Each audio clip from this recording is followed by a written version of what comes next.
Greetings, Marsh here, and welcome to episode 274 of my modded Factorio playthrough. In this episode, we are going to continue to work on our metals bus here, this time working on bronze, brass, and gunmetal. Enjoy. Yeah, they're still causing some damage, although the biter evolution is now below 30. So, I'm thinking that means we can shut it off now. Because if it gets too low, then we won't be able to get the higher quality orbs, which we will need for research and stuff, so we kind of want some amount of biter raids to be occurring. So I guess for now I could just kind of disconnect it and just let it run out naturally. So we needed some special logic to try to consume all of that polluted fish water. And we do actually have a signal wire that's being used for things, so we could potentially put it on a transmitter, but we kind of don't need to, because the wire is fairly close as is. But I suppose it would be cleaner for the factory in the long term if we did use those transmitters where they were relevant. Even though they do use a lot of power. It's not like the factory has power problems anymore, and with nuclear power it'll be even less so. It does kind of seem like our old setup for making nitric acid is kind of lacking as well. So we might want to upgrade that too, because sulfur caught up rather quickly when we turned everything on, but nitric has just kind of consistently been 0. I'm not sure how fast we'll want everything, but since they're probably reasonably balanced on a machine-to-machine basis, since they're all the same tier and have no modules, then it means if we upgrade them all in the same way, the upgrade should be fairly linear. So we upgrade those machines, upgrade to what we picked up, and then throw in speed modules. Kind of keep doing the same thing. And this has been upgraded, so it might not be fast enough. This one might just be limited on inserters. Just notice this one have like almost no filter frames as a buffer. It seems like they both have very few. But just in the few seconds of sitting here and messing with it, boom, acid is back to where it needs to be. So that didn't take very long. And we'll just have to wait and let the robots destroy all these pumps by replacing them.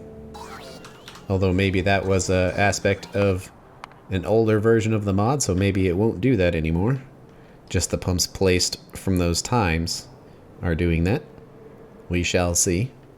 But we kind of want to try to get rid of this polluted fish water here. And it's coming down here and making it in there. But I kind of want to have a one-way pump, because it's okay for this to fill up, because that's just replacing the Santa rays. So a pump will both pressurize it and make sure it's one way.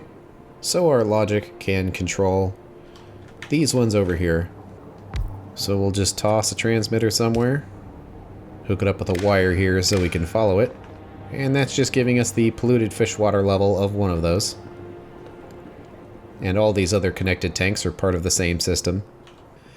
And then we can come down here to where we want to turn them on. But right now we have an on condition of crystals being over to turn on the grinders, which makes sense. That's how we'd want it to be. But what would be different would be the on condition for just making the crystals. And right now it's got one of any 3 conditions, and that is if any of these crystal splinters are low. But we can just add a 4th condition to this, and we'll use, oh my goodness, we'll use our signal receiver here, and it is enormous. But there we go. And to avoid any kind of signal issues here. The signal is not coming through on here. I would have expected it to do that. Is it not coming through, for example, right here? No, it is.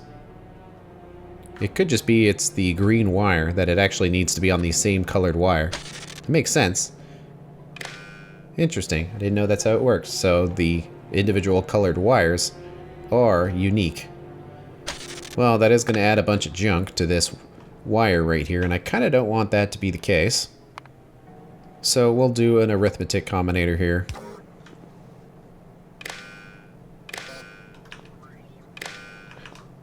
To pull the signal off. So the only one we want is the polluted fish water times 1, and the output is the same.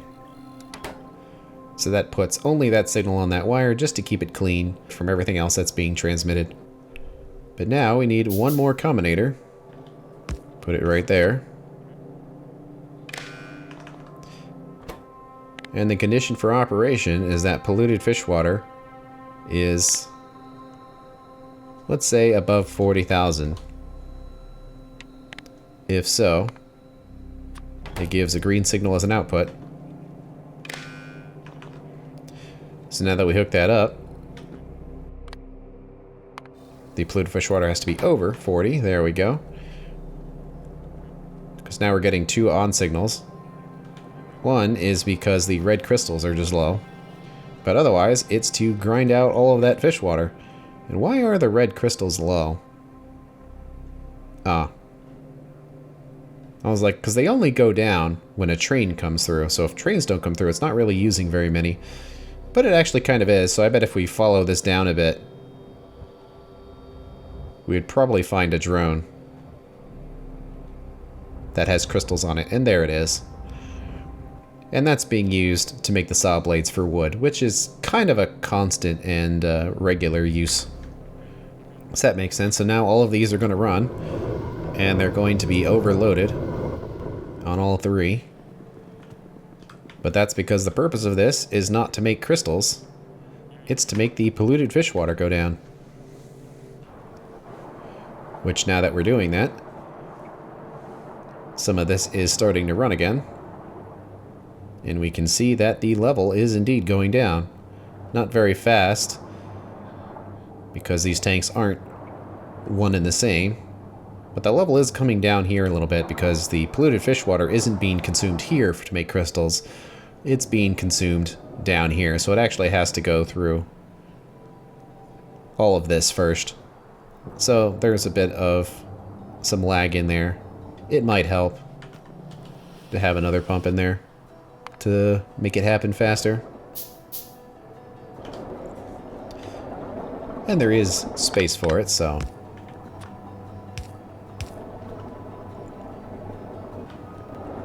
that will make those levels go down. And the fish tanks on the very end are running because they just need to top off, because we basically almost had enough fish as it was here. It was just not quite maxed out.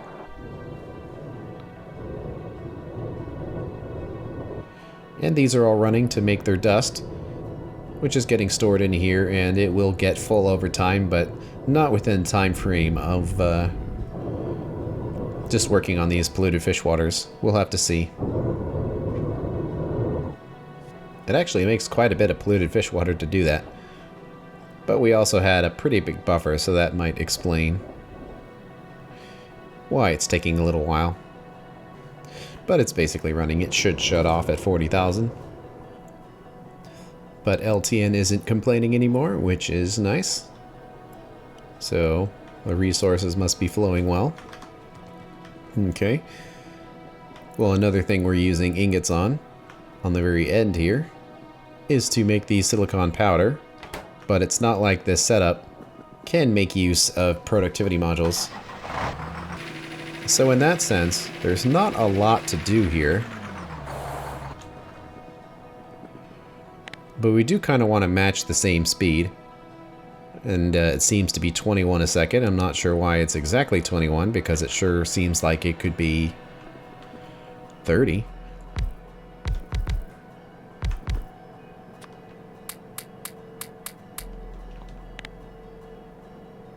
And that certainly does it.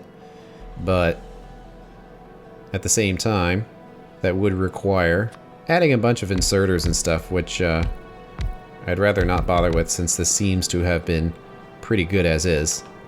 So we'll just change the modules out to be the fast kind. And also change out those inserters as well. So that should be reasonably fast. Way too much for the belt, but it's not really a high throughput thing, so it doesn't really matter. We've got a little bit of extra belt left over.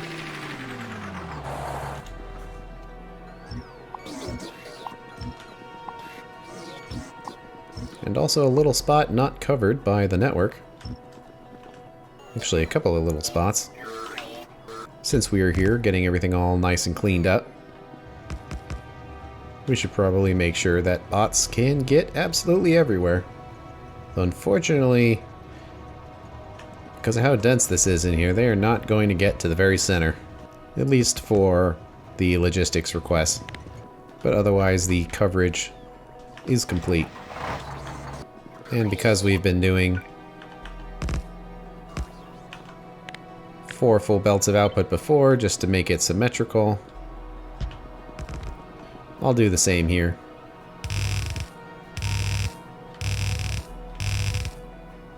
And might as well push these out to the edges so it is consistent. And time to make that silicon powder. I don't think we've really been short on it or anything, but it was disconnected, so it became empty. And it has no hope of maxing all those machines out, but whatever. That will fill up and top off. Okay, that's it for going to the right. Now we can move to the left and add some more resources in here. Okay, since we've been making things more compact, we haven't really had to deal with not having room for things, because we have a nice space now. So the next is bronze. Doesn't go into too much, but it does go into things. It comes from molten bronze, and we now have 3 options for it. It looks like we were only using 2 before, where we had copper and tin, then copper, tin, and nickel. But now we can do zinc instead of the nickel if we wanted to. And what kind of output did we have before? 30. That makes sense. I don't know if we really want more than 30, and it probably doesn't matter because the bus only can do 30, but let's just see what these numbers actually look like.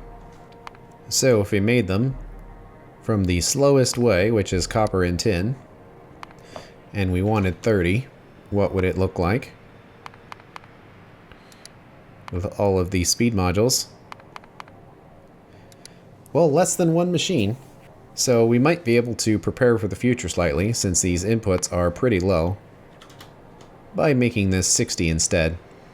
So this is a lot simpler in that we don't have to deal with any of this bit up here.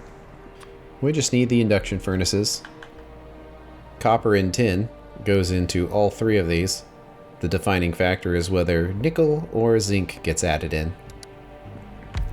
So in the middle, we can do our 2 making bronze the normal way. They will essentially get their 2 belts. And on the outside, we can have the way using nickel.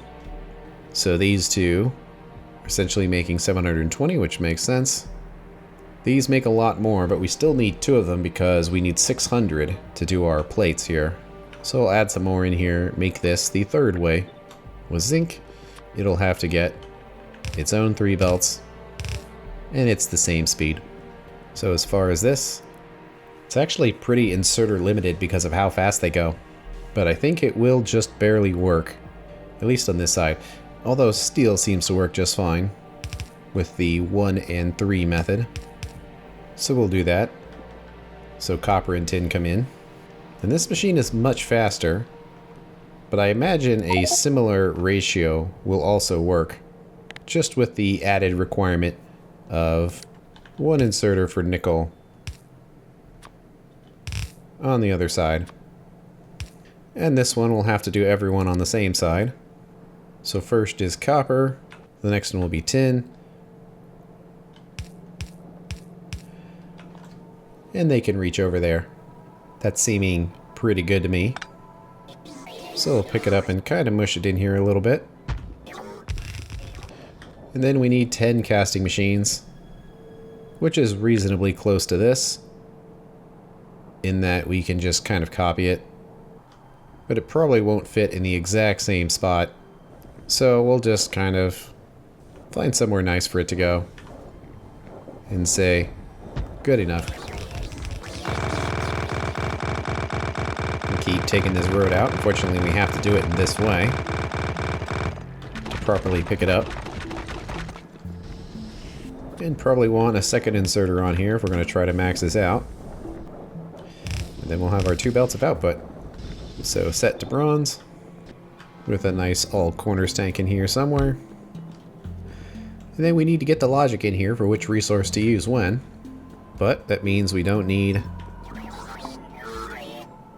this setup over here, because it's the same thing. And also this pipe, which probably can go in a much better spot than it has been, but I'm not really sure where that should be. But we should probably make an attempt to make it cleaner. Well, it probably wouldn't be in the way of anything if we just did this. And we can use the space in between the tracks for this short run. But unfortunately, it's sort of in the way. Because of course it is, it can't just be nice and clean. So that's hooked up so we can get rid of all of this zigzag. And now we have yet another station which can be moved. I think we can move it over a bit here, because smushing it is probably better than not smushing it at this point. So we'll get that placed, which means we don't need the old one. There must have been a lot of resources they need to pick up, and they ran out of power just before they got there. Such a shame. Such a shame. Wow. That is so many bots. And in order to make getting this logic set up a little easier, let's get all of the belts in here first.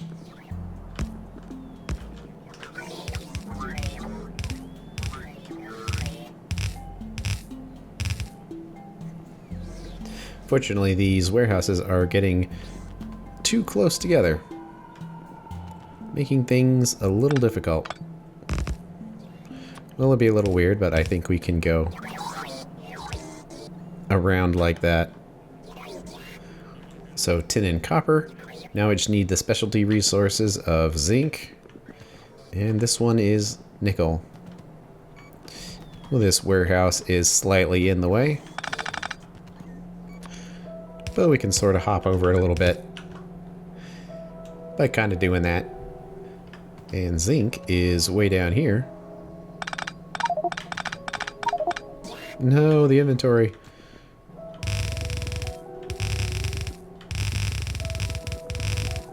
We'll go this way. And there they go. So now we know where everything's actually going. It'll make configuring these a little easier. Looks like I placed this much lower than I did on the other setups, so might as well pick it up and line it up.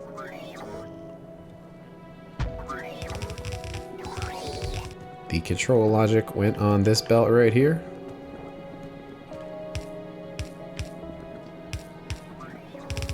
So like before, we want to use this to clear out extra resources that are overloaded.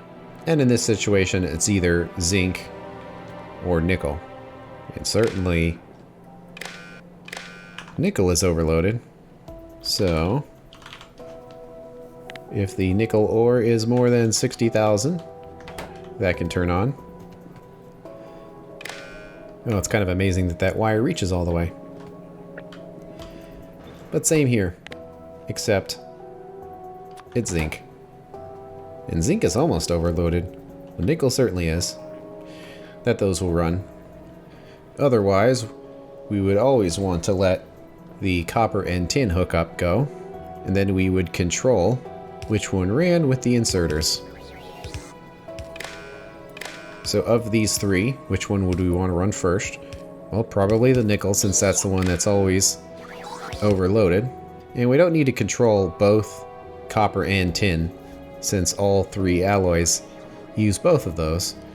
We can get by with a single wire controlling just the one that does the tin. And actually, since that is the most desired method, we don't need any controls at all. We'll just let it go. Where we'll want to have controls is for these other methods. So nickel will endeavor to fill up to maximum.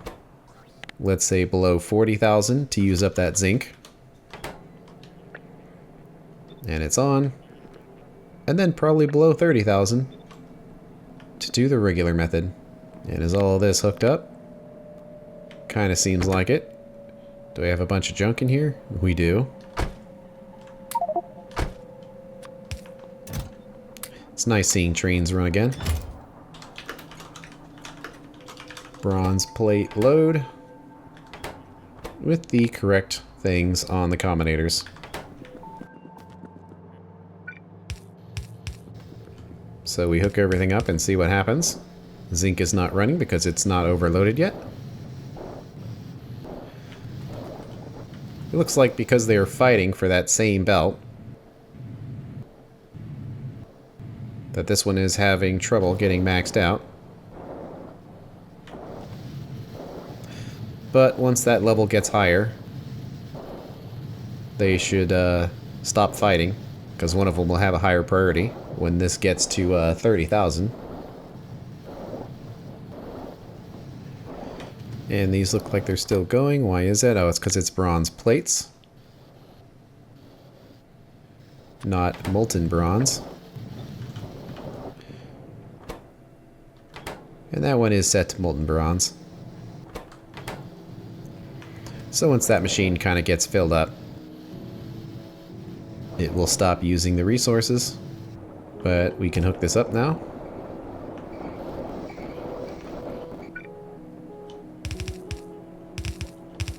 Out of battery power, I guess.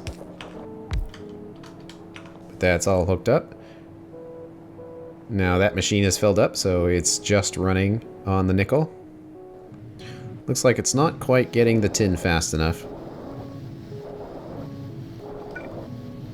Well, we've got an extra spot. Well, if that's the case, it kind of worries me that this one won't be able to run at full speed because we need all of these inserters in here, but I think it's just a situation of being inserter limited. But when we get blue inserters, we could potentially fix this without having to rebuild the whole thing, so we might as well just stick with what we've got. But that seems to be running pretty well. We've got our 2 full belts filling up the station. And now we've got a significant amount of stuff to have to move here. So before we pick it up this time, how about try to be smart about it and empty these out. Don't even really need to pick up that station yet because it's actually not in the way of anything. We just need the brass for now. And this is filled up with stuff.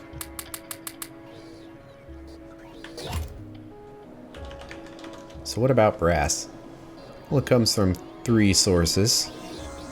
Actually, the recipe is copper and zinc, which is different than bronze, but then copper, tin, and zinc is the same. And then the third one requires lead, but we don't have it yet, because unfortunately, it's just a little bit into purple research. So knowing this, that the numbers are quite similar, we could probably just copy probably like these machines right here.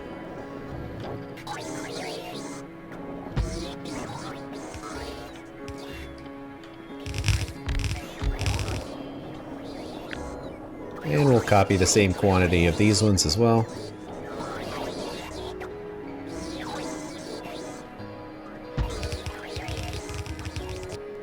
So the first way is copper and zinc. And this other way is copper, tin, and zinc. It's kind of funny. There's all these sorting warehouses all over the place to keep this flow going. Hey, it works. It's not exactly something you could drive over, but it gets the job done. This part's a little weird. So many loaders in such a small space.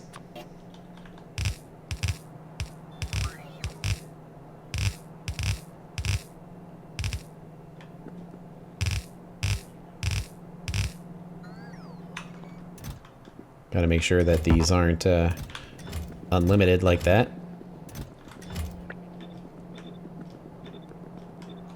There we go. That would be bad. So we've got our delivered resources here. Get this switched to brass. And we need another train station. Just lined up with our output, which would be right there. So as far as logic, this is pretty easy because copper and zinc go into both sides. So the only resource that would potentially be overloaded is the tin. So we'll say that tin ore has to be more than 60,000 to dump it. Otherwise, the other one will go. And because of the simplicity of this, we can actually just control the ore belts themselves rather than going down the line of inserters.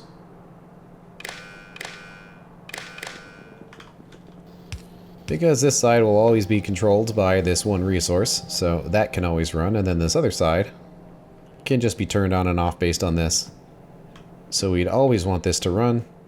So the second best way would be here.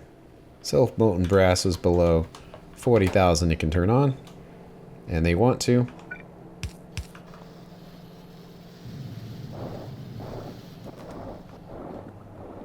And now those are going to work to fill that up.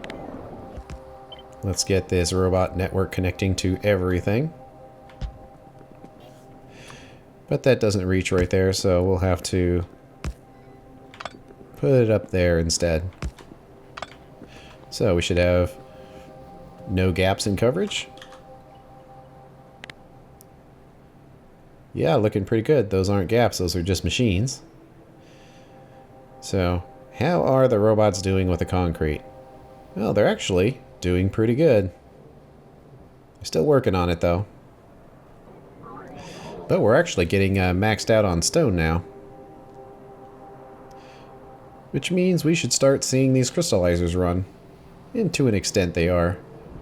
But we're just barely not maxed out, so not much to see there. Well, let's turn off logistics here. Because before we completely hook this up, we want to return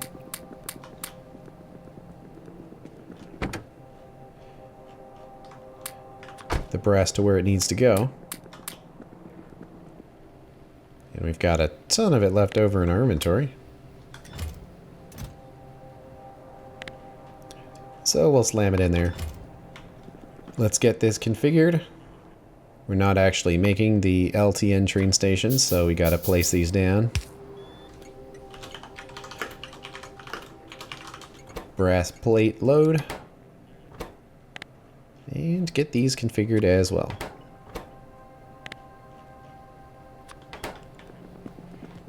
Okay, and then it should be safe to hook this up. And these are turning on and off like they should. Well, the biters are still attacking, and gathering turrets are choosing not to gather for some reason. But it looks like the roaming bands are a lot smaller than they used to be. So this has become a lot easier to handle. And it looks like the terraforming stations are finally working their way through what they had on hand. It looks like they keep running, even if they don't have any resources. They just don't actually lower the evolution at all. Which is interesting, but oh well. Seems to be working. Well, these are remaining compacted. So we're saving some space, so we will continue to do so. Grab all of that. You can kind of pick up both of these stations. But first, pick up all the junk to make it easier on the robots. And we can give these rails a once-over once everything's all done to make sure that the signals look okay and nothing got too horribly skipped. It would be nice, if possible, to line these pipes up.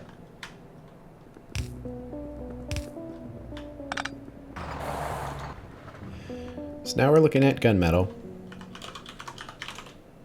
And there's only one recipe to do it.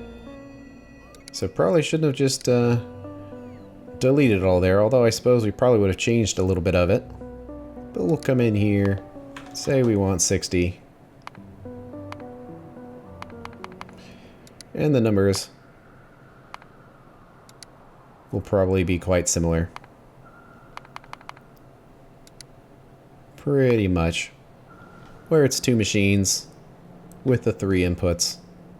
Let's just grab something like this for now.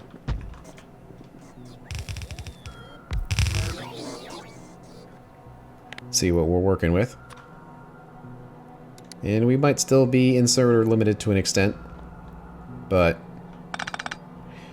I think this can still work. Just put it 2 spaces over. Copy that as well. Doesn't need to have any sort of logic connected to it, because it'll just work. Let's get all this gunmetal placed back in. It's definitely not going to be quite enough inserters for this. But I mean, we have the space.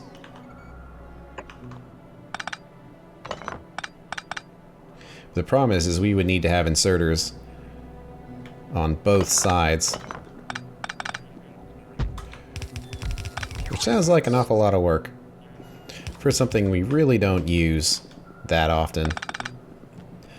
So there needs to be no logic in here. We just need to get the resources in. But we're so close to another warehouse. We can kind of just use that one for the copper. And kind of the same thing with zinc here.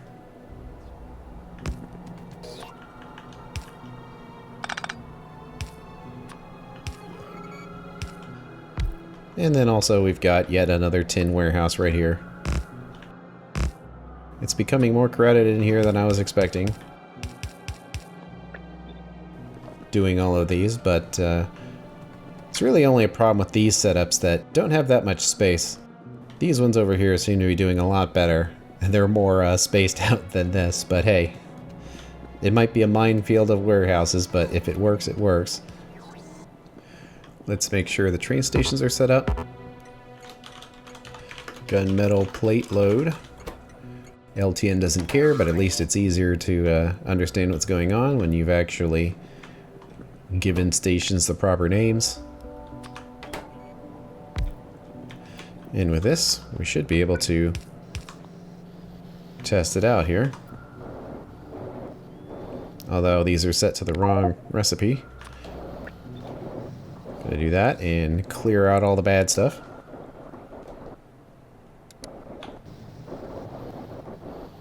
Oh, I was wondering why it wasn't clearing out, but that's because they were both mixing together.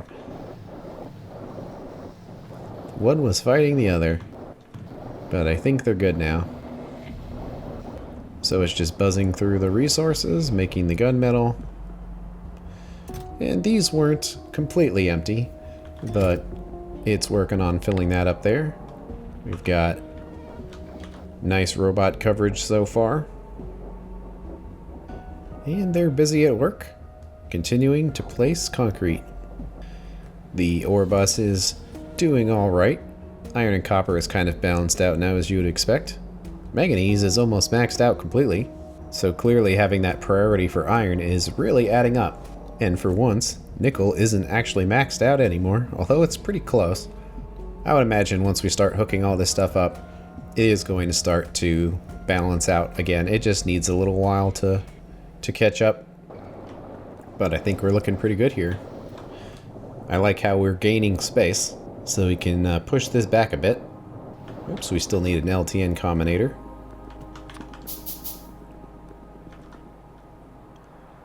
There we go. Otherwise, pretty good. So now it's time to work on the next resources. But that's going to have to wait until the next episode. Thanks for watching, and I will see you later.